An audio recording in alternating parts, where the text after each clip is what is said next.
Higher Learning is a show about adults learning interesting facts while under the influence of marijuana. This show is filmed in Vermont where it is legal to smoke.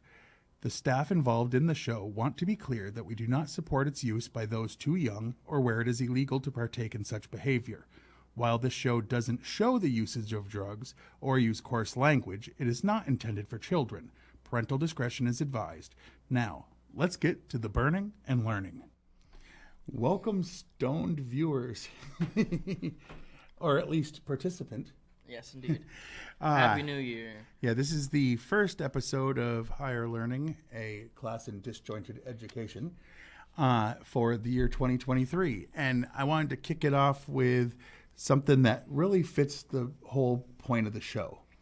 Because when you think of weed and you think of comedy, there are two names that you always think of together, and it's Cheech and Chong.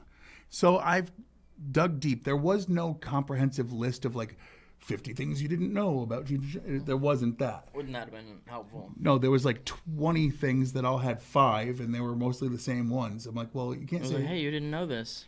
So I really spent some time researching, hours researching 25 facts to teach this guy about Cheech and Chong. Just for me to forget by next week.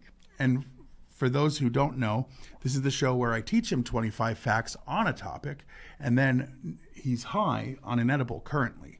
What? A week from now, we're going to come in, he's going to be sober, and I'm going to quiz him on these 25 facts, and let's see if he remembers any of it. But at least it's Cheech and Chong, so maybe it'll stick because you're a fan of some of their stuff. Anyway, first fact. The Lion King almost had a Cheech and Chong reunion. Cheech had voiced the hyena Bonsai in The Lion King. Initially, Tommy Chong was supposed to voice Shenzi, the other talking hyena.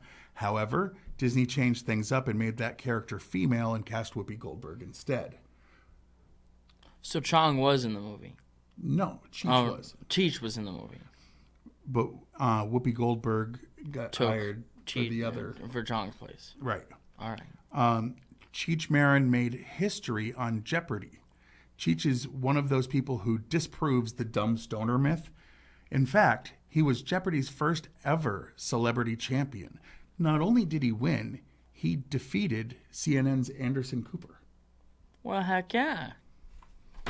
Well, I mean, he only knows, whatever's in the news, and that's not all Jeopardy is. No, I mean, heck yeah about Cheech winning. Oh, yeah, I know. Tommy Chong claims to have smoked with nearly everyone. Now, that might be a slight exaggeration, but some of the people Tommy Chong has said he's gotten high with are some of the best celebrities in the entire business. For example, he smoked with Jimi Hendrix, Mick Jagger, Arnold Schwarzenegger, Kareem Abdul-Jabbar, Keith Moon, the older brother Wally from Leave It to Beaver, and all of the Beatles except for Paul. And I'm not really understanding that one because he's like the one that seems the most... Heck, it's more plants in his body. But I think he might have quit smoking more recently, but why didn't he do it back when he did? Like, I think I heard some... I'm not sure about that, so that might be not a fact. So I'm not going to ask you if Paul McCartney still smokes. That's not the question. So I can Google that later. Oh, Cheech Marin is nicknamed after pork. Well, more specifically, fried pork. When Cheech was a baby, his uncle said, "Aw, he looks like a chicharron," or fried pork rind. The name stuck with him for life. That's where Cheech comes from. It's short for chicharron. Like, oh, yeah. I guess. All right. I mean, not I guess. I mean, like, that's I guess the that answer. makes sense, but like it's spelled differently, so no. That's why I would have never thought that. Well, because. Wait, so what's his name? Richard. Oh. Yeah. Tommy is Thomas. Really? I know. Tommy Chong shares a birthday with Bob Dylan. Both of these legends were born on May 24. But the famous stoner is 6 years older than the creative soul who once said, "Everybody must get stoned." Ah, yes. Cheech is the son of a cop. Yeah, you heard that right. Yeah, Cheech Marin's dad was a police officer in the L.A. Police Department. Yeah, I knew that After part. watching Up in Smoke, he actually said, I like the movie because it makes me super popular with juvenile delinquents. And he would trick kids into giving him information by saying things like, yeah, my son is Cheech. Why don't you come over here and talk to me? Yeah, now tell me all about it. Well, that's kind of scummy, but okay. No. Cheech Marin has an honorary doctorate. The Otis College of Art and Design in Los Angeles annually chooses 1 or 2 people to receive an honorary doctorate degree. At the school's commencement ceremony in 2007, Cheech was one of those. Wow. The only movie they don't smoke weed in together is Things Are Tough All Over. Yep. Absolutely no marijuana was consumed during the making of that movie. But they did smoke peyote.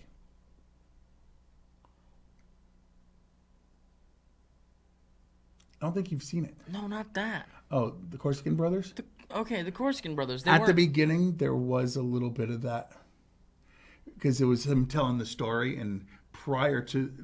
The story didn't have it, but the prior stuff... Anyway. Oh. Yeah. Cheech and Chong nearly starred in a sequel to Friday the 13th. Starred. Almost. They would have died. Listen.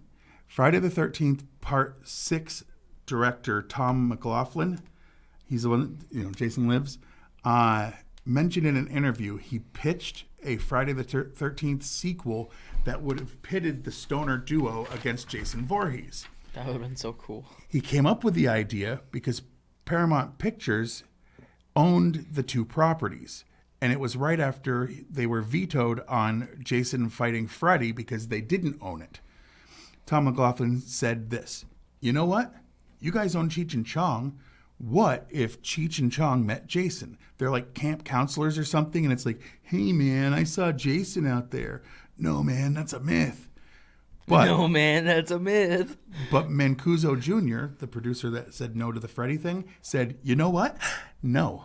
Hey. Little is known about what the premise would have been, but it seems like a stoner version of Abbott and Costello meet Frankenstein, which I would want to see. That would have been so cool. Right?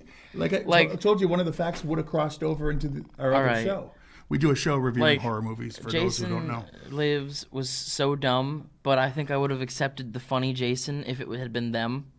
Like, as like a little side thing, Like, that would have been so cool. The 1967 Volkswagen Beetle that Tommy Chong drives at the beginning of Up in Smoke was actually owned by Jack Nicholson.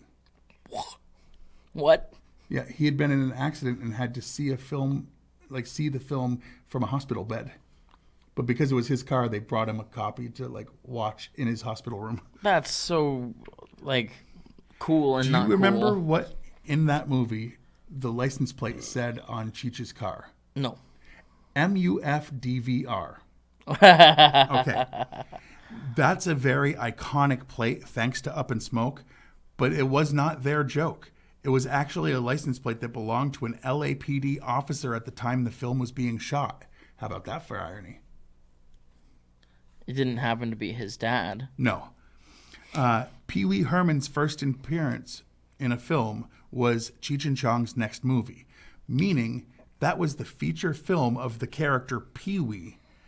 He also was in Nice Dreams before that, but he played Hamburger Man. He's like, I want a hamburger. And it wasn't supposed to be the same guy in both of those? Okay. No. He actually played Pee Wee Herman. Mm-hmm. Tommy Chong's first career was rather exemplary as a R&B guitarist. During the early to mid-'60s, Chong was a member of the local Canadian Motown group Bobby Taylor and the Vancouvers. They toured with hit artists like Stevie Wonder, The Temptations, and James Brown. Chong even had the honor of jamming with guitar legend Jimi Hendrix on stage in England. That explains... Probably the same day that they smoked. I'm betting that that's connected. The revolutionary times of the 60s had an influence on Cheech Marin, who dropped out of school, joined anti-Vietnam protests, and moved to Alberta, Canada to dodge the draft. Yeah. What the heck? The famous Dave's Not Here was actually based on a prank Chong pulled on Cheech. One hot afternoon, Marin stepped out of the studio to score some weed. When he returned to the studio, he found the door was locked from inside. Marin began pleading with Chong to let him in, who, unbeknownst to Marin, but beknownst to Chong, was taking advantage of the situation, secretly recording some genuine situational stoner comedy, egging Marin on. While Cheech desperately knocked on the door, anxiety and paranoia mounting, Chong played dumb, saying, "Who is it?" and teasing Marin until he got so angry Chong feared for his life. Thankfully, he was able to defuse the situation when he played the recording back for Cheech, who recognized the comedy gold that it was. And so did their producer Lou Adler, who loved it, but made them re-record it in a studio where the duo claims it lost some of the original magic. I would love to hear the original recording where it's like, "Come on, man, it's Cheech." "Oh, Cheech ain't here, man." Chong started a family-based company selling glass bongs, pipes, and paraphernalia using his name and likeness, called Chong Glass and / Nice Dreams. Some people call them Chong's Bongs. Oh. Yep. Well, then... Oh, okay. The U.S. government was set on finding perpetrators selling glass pipes that were not strictly intended for tobacco use, specifically water pipes and bongs. The government targeted Chong's business, investigating for almost a year before they manipulated someone at his company to violate laws regarding bong sales and delivery. Namely, they convinced someone to ship one across state lines, which is where it broke a federal law. And then he took a plea deal. He got 9 months in prison, but legal protection for his wife and son, who were also being charged at the time. So he's like, "I'll do the time. You get your bust." They don't get persecuted or prosecuted. That's so dumb. After decades of animosity, they reunited in 2008 for a reunion tour. But that wasn't their only reunion since they had broke up. Chong had guest starred on an episode of Cheech's show Nash Bridges in 1997, and they both played fake Native Americans on South Park in 2000. On their second record, Big Bamboo, it provided a 12-inch long rolling paper as a gimmick. It was actually usable. I know someone that claims to have used it and that it sucked because it took like a quarter ounce of weed to fill that sucker. A quarter ounce is not one joint's worth of... So you don't all at once? No. It was one. You can't make a bunch of little ones out of it because... No, that's not what I mean. Okay, so they... You can't put it out and then do it again? Dude, it was for the fun of it, not for the... No, dude. Just trust me. You don't put... It was a waste of weed was what it was. Well, not if you smoke it all. It didn't... You couldn't get as... Dude, I'll explain off the air, okay? This makes no sense. It does make sense. It's too big. It didn't really work. Oh, okay. The film Up in Smoke was banned in South African Publications Control Board as it might encourage the use of marijuana by impressionable youth of South Africa. Number 20. Chong's character's name is mentioned once at the beginning of the movie Up in Smoke. He's referred to as Anthony by his parents. It is revealed in a deleted scene on the DVD release that his full name was Anthony Stoner. I mean, good. Cheech and Chong had 8 albums and 1 greatest hits from the 70s and 80s. They put out one in the 2000s, but that doesn't really quite count. 5 of those 8 albums went gold. Gold's big. The movie Born in East L.A. was based on a song parody that Cheech did for the album/home video release Get Out of My Room. So the movie was based on the song, not the other way around. Their first album was recorded in 1971 with the super interesting and creative album name Cheech and Chong. They met when Cheech was a writer, and his editor told him to write an article about some guy who was running an improv theater troupe out of a topless bar in the worst part of Chinatown in Vancouver, Canada. That guy? Tommy Chong. And the last fact that I'm going to quiz you on next week, Up in Smoke was going to be a compilation of the best bits from their albums and live shows. Instead, they just took the characters of Pedro and the Man and improvised a day in their life without a script. Marin once told Rolling Stone, it's 2 guys meet, they decide to form a band together, but first they need a joint. There's your plot. So, that's the 25. That movie's rated really high, too. Yes. That is the 25 facts about Cheech and Chong that I have taught him. And next week, tune in to find out if when he takes the quiz, he will puff, puff, pass or... Puff, puff, fail.